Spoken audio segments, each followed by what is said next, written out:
हमारे साथ दो खास मेहमान इस समय जुड़ रहे हैं जो हमारे साथ जुड़े रहेंगे इस पूरे बीटिंग रिट्रीट समारोह के समय। मेजर जनरल राजेश सहाय इस समय हमारे साथ जुड़ रहे हैं। बहुत स्वागत है सर आपका।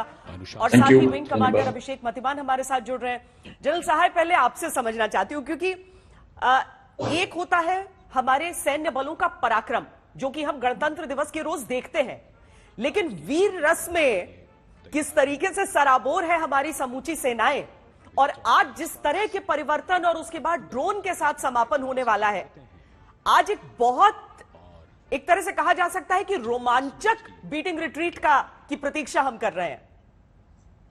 आप जय हिंद आप सबको। और आप बिल्कुल सही कह रही हैं, इस बारी एक अलग प्रकार का बीटिंग रिट्रीट होगा।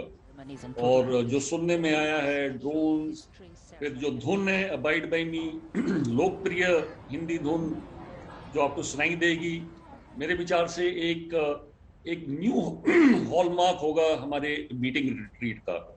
और मैं दर्शकों को ये भी बताऊं, बीटिंग रिट्रीट तब किया जाता है कि शाम के वक्त जब सूरज ढलता है, सारे ट्रुप्स, पुराने जमाने की बातें, सारे ट्रुप्स जो है अपने बैरक्स में वापस चले जाते हैं, रात को सोते हैं, खाते पीते हैं, ताकि अगले दिन की लड़ाई के लिए तैयार रहें।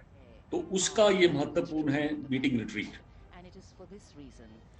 कमांडर अभिषेक, सबके बैंड्स, क्योंकि भारतीय सेना ही नहीं बल्कि वायुसेना, नौसेना, साथ ही सीएपीएफ हमारे सब वहां पर मौजूद रहते हैं। रिहर्सल्स जो चल रही हैं, रिहर्सल्स की भी बड़ी दिलचस्प तस्वीरें अब तक निकलकर सामने आई हैं।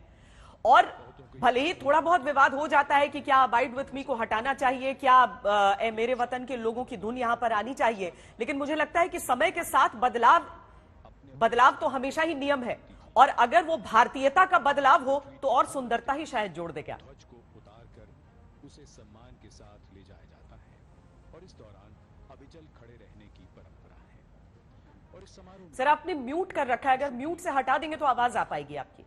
ये भी अनुशासन के साथ अविचल पूरे समारोह में।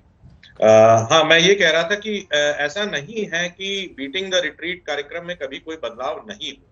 बदलाव पहले भी हुए हैं, लेकिन हाँ, काफी लंबे अरसे से जिन बातों को आपने अभी बारे में ध्यान दिलाया वो बदली नहीं थी, लेकिन बदलते वक्त के साथ ही बदलते रहना बहुत ही जरूरी है। और इसी का परिणाम है कि आज आप जो सेना के पुराने ट्रेडिशंस हैं, तीनों सेनाओं के ट्रेडिशनल उनकी जो धुनें हैं, उनके साथ साथ ड्रोन्स के फॉर्म में नई तकनीक और न्यू टेक्नोलॉजी के एडेप्टेशन को भी साथ ही साथ देख पाएंगे, इनका समागम होते हुए देखेंगे।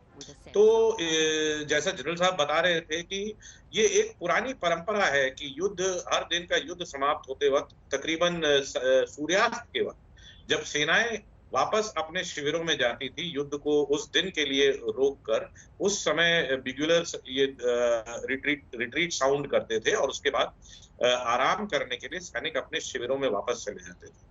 अब एक समय था जब ये शुरू हुआ था आजादी 1947 के बाद, 1950 में पहली बार बीटिंग द रिट्रीट कार्यक्रम आयोजित किया गया था, और उसके बाद से लेकर अब तक उसके फॉर्मेट में काफी सारे चेंजेस आए हैं। इनफैक्ट पिछले कुछ सालों में भी काफी चेंजेस आए हैं। कई धुनें जो पहले अंग्रेजी गीतों पर आधारित थी और वेस्टर्न कल्चर से संबंधित थी या उनकी हिस्ट्री और उनके इतिहास को दर्शाती थी, उनको रिप्लेस करके अब हमने अपनी तीनों सेनाओं को, आजादी के बाद का जो हमारी सेनाओं ने इतिहास, एक स्वर्णिम इतिहास रचा है 4 युद्ध लड़ने के बाद और उनमें और सभी में विजय प्राप्त करने के बाद जो अपना खुद का इतिहास लिखा है, उनको दर्शाती हुई धुनों को इसमें इन्वॉल्व किया गया है। जहां तक ऐ मेरे वतन के लोगों का गीत का सवाल उठता है, ये हमारे देश में तो बहुत ही पॉपुलर गीत है और मेरे ख्याल से देशभक्ति के लिहाज से सबसे लोकप्रिय गीत माना जाएगा। तो इस बदलाव में मुझे कोई गलत बात नहीं दिखती है। बदलाव समय की जरूरत होती है और समय के साथ बदलना ही जिंदगी का